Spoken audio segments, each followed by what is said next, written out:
respondents who will talk briefly to give us, to start us thinking about questions. After both Vincent and Julie are done, we will break and we will pass out cards for you so you can submit some questions. Then once we're done with that, then we'll open it up. Okay, so our next speaker is Dr. Vincent Pizzuto. He is a professor in the Theology and Religious Studies Department at the University of San Francisco. He received his master's in education and religious education at Boston College, a master's and doctorate in New Testament for Catholic University in Leuven, Belgium. He's currently in publication his first book entitled A Cosmic Leap of Faith, as well as a recent article entitled The Myth of Our Righteousness, The Hijacking of Religion and Global Terror. That's it.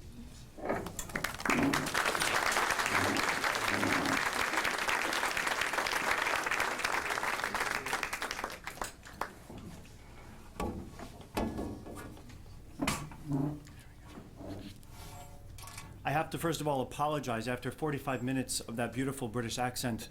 You're hearing my accent, which comes straight to you from the exotic Jersey City, New Jersey, so I do apologize how crass that must now sound to you all. I grew up in a typical Italian Catholic household where yelling was a sign of love and affection. I wouldn't yell if I didn't care. My father never tired of reminding us. I get angry, he would say, because I love. And as dysfunctional as that may seem in a now more psychologically astute generation, the fact that I never once doubted that I was unconditionally loved by my parents has made up for any number of mistakes they may have made along the bumpy road of parenthood. And this is my experience of family, and it has shaped my experience of church. So understand me when I say today that I am angry because I love. And do not mistake and see my criticisms as if I were an outsider looking in. This is a family matter, and I am on the inside looking in. And thus my response to Father Alison's reflection is admittedly an emotionally charged one, as well as an attempt at a more intellectual articulation of the questions at hand. So, Father Alison, I do wish to thank you sincerely for your reflection, which read as a somewhat prayerful meditation on the church, and a beautiful one at that. I say that sincerely, not just ritually. It left me coming away with a sense of having been uplifted and hope-filled to some extent. Yet I have to confess that in the end, not entirely convinced. For having reached your conclusions, I was left still waiting for a response to the question that had been posed to us today. And so I began to suspect that while writing this reflection, you may have been doing so while wearing rose-colored glasses. In fact, I suggest they may have been downright fuchsia, which may be appropriate for this occasion at hand, but nevertheless perhaps a bit out of fashion. So I'll explain. In a recent letter submitted to the San Francisco Catholic, the newspaper, one disgruntled parishioner wrote in protest of this presentation today, and he said, "Reading the information packet leaves little doubt that the answer to their own question, that is it ethical to be Catholic, will be an urbane and sophisticated no, to be followed by, but don't worry, we're here to change the faith enough so that it will conform to your idea of ethics." End quote.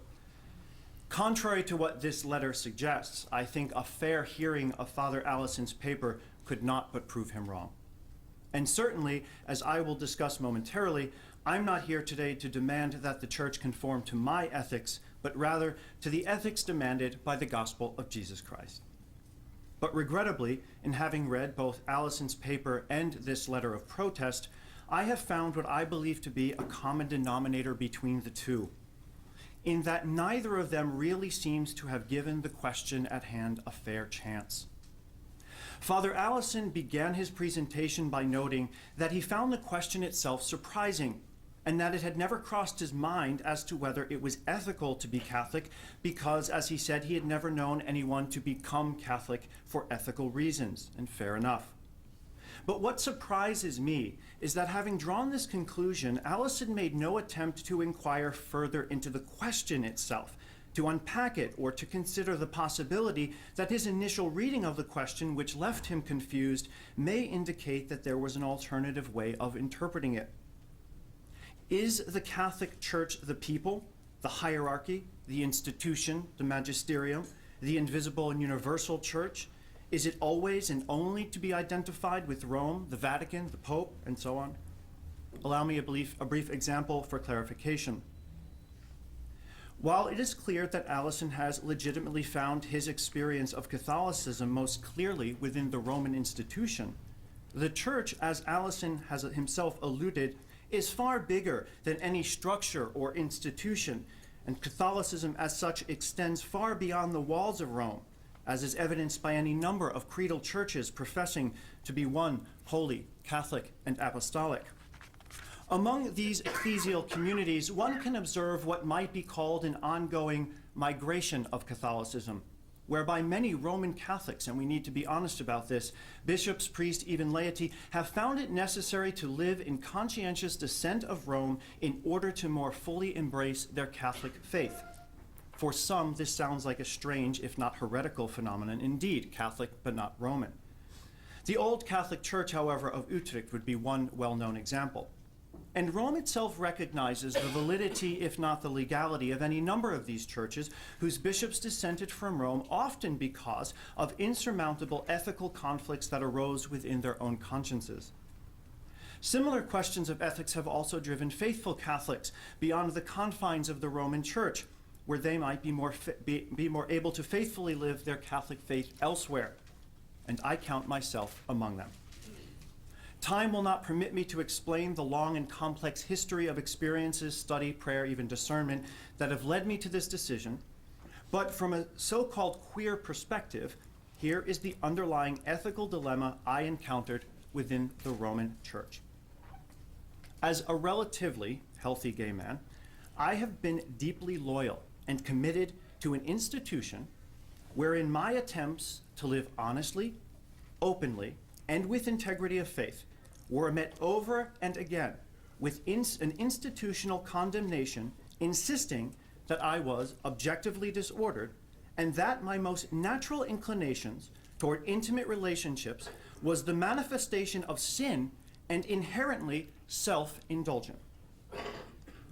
Then, several years ago, the world discovers what I had known for far too long through repeated, though thankfully failed attempts by lonely priests to cross boundaries that should never be crossed. Throughout the unfolding of the scandal, which revealed depths of deception and moral failures of too many priests and bishops beyond even that which I had imagined, it became unmistakably clear that the Roman Catholic Church, as an institution, punishes healthiness and rewards sickness. My attempts for years to openly and honestly integrate my sexual orientation and my faith as a Catholic and to help others to do so were made to be a mockery in light of the discovery that while publicly denouncing my openness, my honesty, my call for dialogue, this same institution was not just sporadically, but systematically protecting sex offenders of the most vulnerable members of our society. And this is a gross and obscene moral failure, not because the gays or lesbians or feminists or liberals say so, but because the gospel says so. Father Alison, you said yourself in your presentation that under John Paul II, and I quote, the Catholic faith did seem to become associated with a sort of totalizing moral ideology in which we, gay men and lesbians, were simply a source of evil to be denounced and criticized, end quote. I urge you to heed the ethical implications of your own assessment. Is it acceptable for the Church, with all the moral authority that it wields in the world, to view any group of people whatsoever as a source of evil, even implicitly? The Church had done this for centuries with the Jews, a tragic mistake which ultimately helped to pave the way for sentiments that gave rise to the unimaginable horrors of the Holocaust.